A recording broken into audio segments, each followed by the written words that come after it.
Direct? Okay na ako. I-roll na natin yung tape at makapagsimula na tayo. Okay. Action! Magandang gabi, bayan.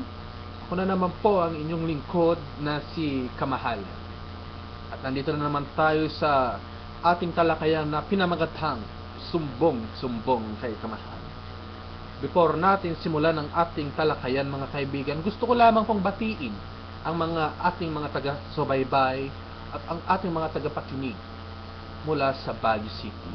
Unahin na natin ang malugod kong mga taga-subaybay dito sa may bandang Legarda sa Chilchongat Korean Restaurant po, mga kaibigan.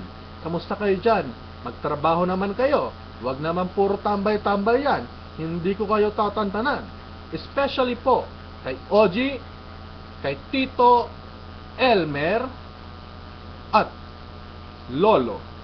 Hindi ko rin tatantanan ang mga panglabas na itsura nila Pearl, Pacquiao, Sheila, at ang batang ama.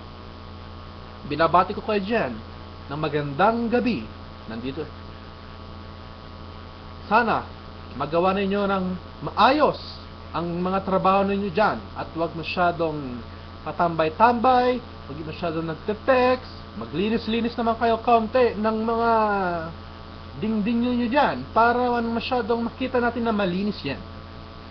Para hindi kayo umabot dito kay Kamahalan at walang magreklamo ang customer kay Kamahalan na sasabing sumbong kay Kamahalan. Sisimulan po natin ang ating talakayan, mga kaibigan. Ang isang baboy ay nagbalik sa kanyang dating trabaho. Yan ang abangan natin, mga kababayan, sa pagbabalik na sumbong kay Kamahalan. Cut na direct!